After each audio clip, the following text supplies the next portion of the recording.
Hello everyone, welcome to my YouTube channel exam trainer. I hope आप सभी को मेरी लास्ट वीडियो जो मैंने पोस्ट की थी क्लास थर्ड के ईवीएस के एनसीईआरटी नोट्स के ऊपर बहुत ही ज़्यादा पसंद आई होगी और आप सबके लिए वो वीडियो बहुत हेल्पफुल रही होगी। आज हम क्लास फोर्थ की एनसीईआरटी के चैप्टर्स के नोट्स करेंगे। क्लास फोर्थ का जो सिलेबस है, चैप्टर्स हैं, वो एग्जाम पॉइंट ऑफ व्यू से ज़्यादा आते हैं as comparative to class three. तो हम इस वीडियो को 2 पार्ट्स में डिवाइड करेंगे। फर्स्ट पार्ट में हम 7 to 8 चैप्टर्स को कवर करने वाले हैं। नेक्स्ट पार्ट में हम नेक्स्ट 8 चैप्टर्स को कवर करने वाले हैं। हम सिर्फ उन्हीं चैप्टर्स को करेंगे जो एग्जाम पॉइंट ऑफ व्यू से इम्पॉर्टेंट है, जिन चैप्टर्स में से एग्जाम्स में क्वेश्चंस आते हैं। So let's start our video with the first chapter, going to school. Class fourth NCERT का ये चैप्टर है going to school. Going to school यानी कि स्कूल जाना। इस चैप्टर में हम पढ़ेंगे कि हम जो बच्चे स्कूल जाते हैं वो अलग अलग स्टेट में कौन से मोड्स का यूज़ करते हैं स्कूल जाने के लिए। हम देखिए, एक बार मैं फिर से आप लोगों को मेंशन करना चाहते हैं कि हम लोग बहुत ही ब्रीफ में पढ़ रहे हैं, शॉर्ट में पढ़ रहे हैं, बिकॉज हमारे पास कोई इतना ज़्यादा टाइम नहीं है सीटेट के लिए। तो हमें सिर्फ इतना पढ़ना है, हार्ड वर्क नहीं करना, स्मार्ट वर्क करना है, ताकि हम अपना सीटेट क्लियर कर ले और अच्छे मार्क्स हम ले सकें। तो स्टार्ट करते हैं गोइंग टू स्कूल की। जो फर्स्ट हमारा ट्रांसपोर्ट यूज़ होता है वो होता है वल्लम। वल्लम, अब आप सब लोग सोच रहे हो कि व्हाट इज़ वल्लम। वल्लम होता क्या है? वल्लम जो होती है वो वुडन बोट्स होती है, जिसको रिवर्स के थ्रू जब बच्चे स्कूल जाने के लिए रिवर क्रॉस करते हैं। Hello everyone, welcome to my YouTube channel exam trainer. I hope आप सभी को मेरी लास्ट वीडियो जो मैंने पोस्ट की थी क्लास थर्ड के ईवीएस के एनसीईआरटी नोट्स के ऊपर बहुत ही ज़्यादा पसंद आई होगी और आप सबके लिए वो वीडियो बहुत हेल्पफुल रही होगी। आज हम क्लास फोर्थ की एनसीईआरटी के चैप्टर्स के नोट्स करेंगे। क्लास फोर्थ का जो सिलेबस है, चैप्टर्स हैं, वो एग्जाम पॉइंट ऑफ व्यू से ज़्यादा आते हैं as comparative to class three. तो हम इस वीडियो को 2 पार्ट्स में डिवाइड करेंगे। फर्स्ट पार्ट में हम 7 to 8 चैप्टर्स को कवर करने वाले हैं। नेक्स्ट पार्ट में हम नेक्स्ट 8 चैप्टर्स को कवर करने वाले हैं। हम सिर्फ उन्हीं चैप्टर्स को करेंगे जो एग्जाम पॉइंट ऑफ व्यू से इम्पॉर्टेंट है, जिन चैप्टर्स में से एग्जाम्स में क्वेश्चन आते हैं। So let's start our video with the first chapter, going to school. Class fourth NCERT का ये चैप्टर है going to school. Going to school यानी कि स्कूल जाना। इस चैप्टर में हम पढ़ेंगे कि हम जो बच्चे स्कूल जाते हैं वो अलग अलग स्टेट में कौन से मोड्स का यूज़ करते हैं स्कूल जाने के लिए। हम देखिए, एक बार मैं फिर से आप लोगों को मेंशन करना चाहते हैं कि हम लोग बहुत ही ब्रीफ में पढ़ रहे हैं, शॉर्ट में पढ़ रहे हैं, बिकॉज हमारे पास कोई इतना ज़्यादा टाइम नहीं है सीटेट के लिए। तो हमें सिर्फ इतना पढ़ना है, हार्ड वर्क नहीं करना, स्मार्ट वर्क करना है, ताकि हम अपना सीटेट क्लियर कर ले और अच्छे मार्क्स हम ले सकें। तो स्टार्ट करते हैं गोइंग टू स्कूल की। जो फर्स्ट हमारा ट्रांसपोर्ट यूज़ होता है वो होता है वल्लम। वल्लम, अब आप सब लोग सोच रहे हो कि व्हाट इज़ वल्लम। वल्लम होता क्या है? वल्लम जो होती है वो वुडन बोट्स होती है, जिसको रिवर्स के थ्रू जब बच्चे स्कूल जाने के लिए रिवर क्रॉस करते हैं तो इन वल्लम वुडन बोट्स का यूज़ करते हैं। तो vallam is famous. Vallam is a mode of transport to travel to the school in which state? In Kerala. Kerala में ये यूज़ किया जाता है। नेक्स्ट राजस्थान। राजस्थान में बच्चे जो है स्कूल जाने के लिए कैमल कार्ट का यूज़ करते हैं, क्योंकि camel is the ship of the desert है, तो राजस्थान में कैमल कार्ट को यूज़ किया जाता है। Next one is trolley. Trolley का जब क्वेश्चन आएगा आपसे, ऐसे क्वेश्चन पूछा जाएगा तो trolley is use in which state as a mode of transport to go to school. So आपका आंसर होगा लद्दाख। लद्दाख में इसको यूज़ करते हैं। और लद्दाख अब हमारी स्टेट नहीं है, पहले जम्मू कश्मीर का ही पार्ट था, अब लद्दाख एक यूनियन टेरिटरी है। नेक्स्ट वन इज जुगाड़। जुगाड़ जो है गुजरात में यूज़ की जाती है। जुगाड़ में क्या होता है? जुगाड़ में एक मोटरसाइकिल होती है और उस पर पीछे लकड़ी का एक वुडन का प्लंक लगा दिया जाता है ताकि बच्चे उस पर बैठ सकते हैं।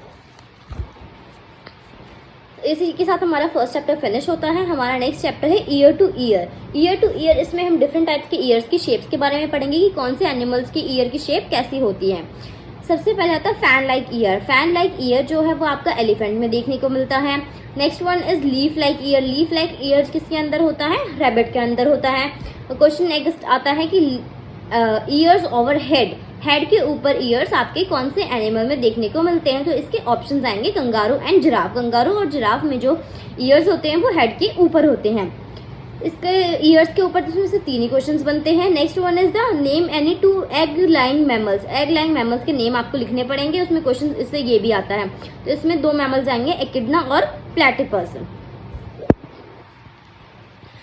इसमें लास्ट क्वेश्चन ये भी बनता है कि कैसे ऐसे 2 मैमल्स हैं जिनके पास ईयर्स नहीं होते हैं? तो डॉल्फिन और वेल। डॉल्फिन और वेल के पास ईयर्स नहीं पाए जाते हैं। Third chapter is a day with Nandu. Nandu के साथ एक पूरा डे। इसमें नंदू कौन, आप सब लोग सोच रहे होंगे नंदू किसी बच्चे का नाम है, नहीं, नंदू एक एलिफेंट बेबी का नाम है, एलिफेंट का एक बेबी है नंदू, उसका नाम है एलिफेंट के बारे में अगर हम पढ़ने जा रहे हैं तो कुछ हम एलिफेंट्स के फीचर्स पढ़ेंगे पहले, जिसमें मैं आपको बताना चाहती हूँ कि एलिफेंट जो है वो हमारे लैंड पे सबसे बड़ा मैमल है। So elephant is the largest mammal on the land. Next is, हमने प्रीवियस चैप्टर में पढ़ ही लिया है, एलिफेंट की जो ईयर की शेप कैसी होती है, फैन लाइक ईयर्स होते हैं एलिफेंट की जो ईयर्स की शेप होती है वो फैन लाइक होती है। ईयर्स जो होती है वो अपनी ईयर्स को मूव करता है ताकि अपनी बॉडी के टेम्परेचर को कूल कर सके, और एलिफेंट को मड में प्ले करना बहुत ही अच्छा लगता है। एलिफेंट का स्लीपिंग टाइम पूछा जाता है कि एलिफेंट कितने आवर्स की स्लीप लेता है, कितने आवर्स होता है, तो वो 2 से 4 घंटे एलिफेंट की स्लीप होती है। नेक्स्ट क्वेश्चन ये भी बनता है, 3 मंथ ओल्ड एलिफेंट बेबी का वेट क्या होता है? 3 मंथ ओल्ड एलिफेंट बेबी का वेट होता है 200 kg, 200 किलो का। नेक्स्ट वन इज, एलिफेंट एक दिन में कितने केजी का खाना खाता है? तो एक जो एडल्ट एलिफेंट होता है वो एक दिन में 100 kg का खाना कंज्यूम करता है। नेक्स्ट क्वेश्चन, एलिफेंट के हर्ड में 10 से लेकर 12 मेंबर्स होते हैं। एलिफेंट के हर्ड में कभी भी आपको मेल मेंबर नहीं मिलेगा, एलिफेंट के हर्ड में से सारे फीमेल्स होती हैं, और जो चिल्ड्रन एलिफेंट्स होते हैं यानी कि जो बच्चे होते हैं हाथी के वो होते हैं। जब ये बच्चे आप 14 से 15 ईयर्स की एज तक पहुंच जाते हैं तो जो फीमेल एलिफेंट्स होती है वो इनको अपने साथ अपने हर्ड में यानी कि अपने झुंड में नहीं रखती है और इनको अपने हर्ड से अलग कर देती है। अब ये एक झुंड है, एक हर्ड है, तो ऑफकोर्स इसका कोई ना कोई हेड होगा। तो एलिफेंट का जो हेड होता है पूरे हर्ड का वो ओल्डेस्ट फीमेल एलिफेंट होती है। कौन होता है? ओल्डेस्ट फीमेल एलिफेंट होती है। और एक एलिफेंट के हर्ड में मैक्सिमम 10 से 12 मेंबर ही हो सकते हैं, इससे ज़्यादा नहीं रहते हैं। Next chapter is story of Amrita Devi Bishnoi. Bishnoi community के बारे में आप सब लोगों ने सुना होगा, ये राजस्थान में पाए जाते हैं। बिश्नोई कम्युनिटी राजस्थान से बिलोंग करती हैं। अमृता देवी बिश्नोई जो है वो खेजड़ी विलेज से बिलोंग करती है, जो कि जोधपुर राजस्थान में, district Jodhpur and state is Rajasthan. She belongs to Bishnoi community. Bishnoi community ने एक ओथ ले रखी है कि जो भी उस एरिया के प्लांट्स है या एनिमल्स है उनको बिश्नोई कम्युनिटी प्रोटेक्शन प्रोवाइड करती है, उनको प्रोटेक्ट करती है। खेजड़ी जो है एक ट्री है जो राजस्थान में पाया जाता है, और बिश्नोई कम्युनिटी इसको बहुत ज़्यादा प्रोटेक्शन प्रोवाइड करती है, क्योंकि खेजड़ी जो ट्री है वो डेजर्ट एरिया में राजस्थान में है। तो खेजड़ी ट्री बहुत इंपॉर्टेंट रोल प्ले करता है डेजर्ट में। अब इसका इंपॉर्टेंट रोल ये होता है कि एक तो हमारी वाटर टेबल का जो है वो इंडिकेटर है कि जो हमारा लैंड के नीचे जो वाटर है वो कितना है, वो हमें इसका इंडिकेशन प्रोवाइड करता है। अगर ये पेड़ सूख जाएगा तो इसका मतलब ये है कि वो जो वाटर है का लेवल है वाटर टेबल का वो डिक्रीज हो रहा है, तो हमें वहाँ पर लेस वाटर कंज्यूम करने की नीड है, और इन ट्रीज को बचाने की नीड होती है।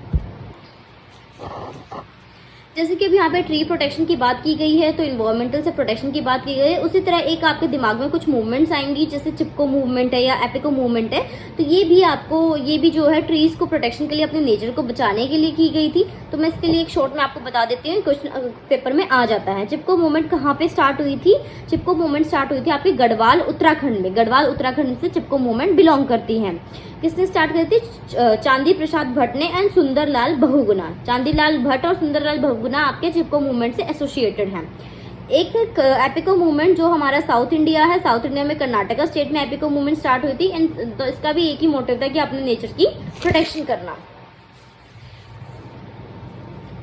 खेजड़ी ट्री की मैंने आपको इंपॉर्टेंस बता दी थी कि वो जो वाटर टेबल का इंडिकेटर होता है, बहुत अच्छा इंडिकेटर होता है वाटर टेबल का, कि अगर ये सूख जाएगा, ये पेड़ ड्राई हो जाएगा या इसके डेड हो रहा है, तो इसका मतलब ये है कि हमारी जो सॉइल, हमारी जो लैंड है उसमें वाटर का जो लेवल है वो बहुत ही ज़्यादा डिक्रीज हो गया और हमें कंसर्न होने की नीड है।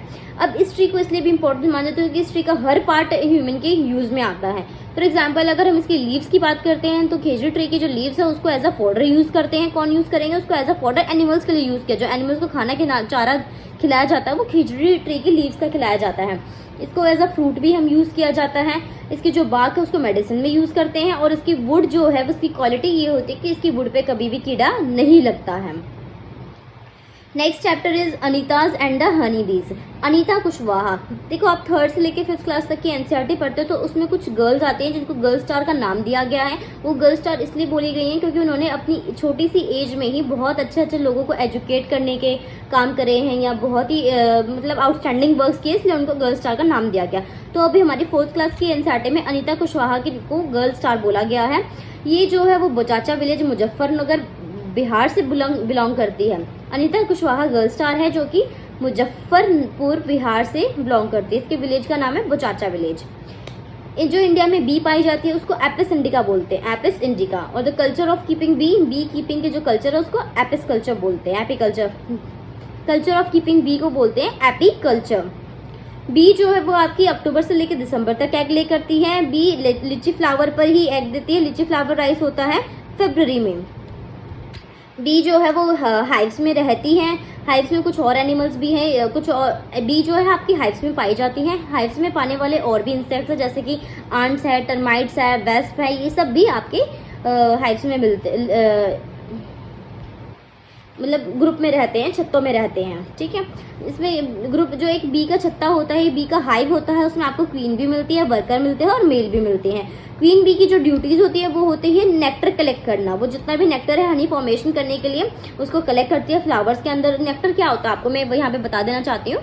नेक्टर जो होता है वो फ्लावर्स का जो रस होता है उसको नेक्टर बोला जाता है। तो बीज जो उसको कलेक्ट करके लाएंगे, फिर उससे हनी फॉर्मेशन करेंगे। और हाइव छत्ते की फॉर्मेशन का काम भी वर्कर बीज का होता है। फिर बात आती है इसमें वर्कर बीज ने अपनी ड्यूटी सारी फुलफिल कर दी। What is the work of male bees? Male bees का कोई वर्क नहीं होता है, वो सिर्फ मेटिंग के लिए यूज किए जाते हैं। आफ्टर मेटिंग जो वर्कर बीज होती है, क्वीन बीज होती है, वो उनको हाइव से थ्रो कर देती हैं, तो उनको कोई यूज नहीं होता है, बस मेटिंग के लिए उनको यूज किया जाता है। क्वीन बी जो है वो एग ले करने का काम करते हैं। Now our next chapter is Omana's journey. Omana's journey and from the window. Our next chapter is Omana's journey and from the window. Omana is a girl. वो भी एक ओमाना एक गर्ल है जो कि ट्रैवल कर रही है ट्रेन में गुजरात से लेकर केरला तक। गुजरात में जो है वो स्टे करती है, वो रहती है। केरला में वो अपनी नानी के घर पे जा रही है। तो इसको यहाँ पे क्वेश्चन ये बनता है कि जो नानी हाउस है, जो नानी का घर होता है, उसको केरला में लैंग्वेज होती है मलयालम, उसको क्या बोलते हैं? तो मलयालम में नानी के घर को बोलते हैं कोझिकोडी। तो जो ओमाना है वो अपने घर से कोझिकोडी जा रही है, यानी कि वो अपने नानी के घर जा रही है। अब देखो वो गुजरात से केरला जा रही है तो बीच में गोवा स्टेट पड़ती है। तो इसमें क्वेश्चन ये बनता है कि गोवा से केरला जाते टाइम कितने ब्रिजेस आते हैं, कितने टनल्स आती हैं? ये एनसीईआरटी में बकायदा मेंशन है, तो आप लोगों को याद करने की जरूरत है। गोवा से केरला जाते टाइम 2000 यानी कि 2000 ब्रिजेस आते हैं और 92 टनल्स आती है। कुछ फैक्ट बेस्ड चीजें हैं जो आपको याद करनी पड़ेंगी। मैंने आपको पहले ही बता दिया था कि केरला की लैंग्वेज जो है मलयालम होती है। तो मलयालम में नानी हाउस को क्या बोलते हैं? कोझिकोडी बोलते हैं। मलयालम में नानी को बोलते हैं अम्मू अम्मा। मौसी को बोलते हैं वलियम्मा। चाचा या मामा को बोलते हैं चतप्पम और चाची को बोलते हैं कुंजम्मा। चाची को क्या बोलते हैं? कुंजम्मा। यहाँ से अब लैंग्वेजेस के ऊपर तो एक क्वेश्चन और ये भी बनता है कि कौन सी, कई बार ऐसे मैच द फॉलोइंग में आ जाता है, स्टेट्स के नाम दे देंगे आपको और लैंग्वेजेस दे देंगे। तो आपसे पूछेंगे कौन सी लैंग्वेज कौन सी स्टेट की है। तो यहाँ पे 4 स्टेट के बारे में आपको याद करना पड़ेगा। केरला की लैंग्वेज मलयालम हो जाएगी, गोवा की लैंग्वेज कोंकणी हो जाएगी, महाराष्ट्र की मराठी हो जाएगी और कर्नाटका की कन्नड़ हो जाएगी। केरला की मलयालम, महाराष्ट्र की मराठी, गोवा की कोंकणी और कर्नाटका की कन्नड़, ये आपको याद करना पड़ेगा। नेक्स्ट चैप्टर है हुतुतुतु। इसमें कोई ऐसा हंसने का नहीं है, चैप्टर का ही नाम है। हुतुतु जो है कबड्डी गेम से रिलेटेड है। जब आपने कभी कबड्डी का गेम देखा हो, जो प्लेयर्स जो होते हैं वो दूसरी टीम को जब टच करने के लिए जाते हैं तो वो कुछ बोलते रहते हैं। तो यहाँ पे उनके जो वर्ड्स है उन्हीं को बोला गया है हुतुतु। ठीक है, जैसे अगर वो बोलना स्टॉप कर देते हैं तो वो डिफीट हो जाते हैं, वो हार जाते हैं। तो कबड्डी की गेम में जो 8 प्लेयर्स होते हैं और इसमें 3 सिस्टर्स के आपको नाम याद रखने हैं जो कि इंडिया में बहुत ही फेमस है, जिन्होंने कबड्डी में अपना नेम गेन किया है। इन तीनों सिस्टर्स का नाम है, first one is Jwala, second Leela, third is Hira. इन तीनों के नाम आपको याद रखने हैं। जब हम बात करते हैं तो खो खो गेम के बारे में भी इसमें एक फैक्ट है कि खो खो गेम में कितने प्लेयर्स होते हैं। तो खो खो के गेम में सिर्फ 9 प्लेयर्स होते हैं। एक आते हैं यहाँ पे कर्णम मल्लेश्वरी से बहुत ही अच्छा क्वेश्चन पूछा जाता है कि कौन से स्टेट से बिलोंग करती है और कौन से गेम में इन्होंने अचीवमेंट्स लिए हैं। तो कर्णम मल्लेश्वरी आंध्र प्रदेश से बिलोंग करती है और इनका जो गेम था वो था वेट लिफ्टिंग का। ये 12 इयर्स की एज यानी कि 12 साल की एज से वेट लिफ्ट कर रही हैं और इन्होंने इंडिया के लिए 29 मेडल्स जीते हैं। एंड एक और फैक्ट है इसमें कि जो कर्णम मल्लेश्वरी है ये 130 kg तक का वेट जो है लिफ्ट कर सकती हैं और कौन से गेम में इन्होंने अचीवमेंट्स लिए हैं। तो कर्णम मल्लेश्वरी आंध्र प्रदेश से बिलोंग करती है और इनका जो गेम था वो था वेट लिफ्टिंग का। ये 12 इयर्स की एज यानी कि 12 साल की एज से वेट लिफ्ट कर रही हैं और इन्होंने इंडिया के लिए 29 मेडल्स जीते हैं। एंड एक और फैक्ट है इसमें कि जो कर्णम मल्लेश्वरी है ये 130 kg तक का वेट जो है लिफ्ट कर सकती हैं। थैंक यू सो मच, मेरे साथ बने रहने के लिए बहुत बहुत धन्यवाद आप सभी का। आई होप कि आप लोग मेरा चैनल को लाइक, सब्सक्राइब एंड शेयर करेंगे। आपको अगर वीडियो पसंद आती है तो मेरा भी कॉन्फिडेंस डेवलप होगा और मैं भी आगे और भी ऐसी वीडियोस बनाती रहूँगी। इससे ये होता है कि आपका जो सिलेबस है वो बहुत ही कम टाइम में कवर हो जाएगा। आपको पूरी एनसीईआरटी पढ़ने की ज़रूरत नहीं है, आपको सिर्फ मेरे नोट्स पढ़ लोगे तो आप, आई एम श्योर यू कि आप 25+ ईवीएस में स्कोर करने वाले। अभी को मेरे टेलीग्राम चैनल पर इन जो नोट्स से मैंने पढ़ाया आपको, ये मेरे सेल्फ मेड नोट्स है, इनकी पीडीएफ में मिल जाएंगे। तो आप मेरे टेलीग्राम चैनल एग्जाम ट्रेनर को फॉलो कीजिएगा। उसका लिंक जो है आपको QR कोड शॉर्ट्स में मिल जाएगा इसी चैनल की।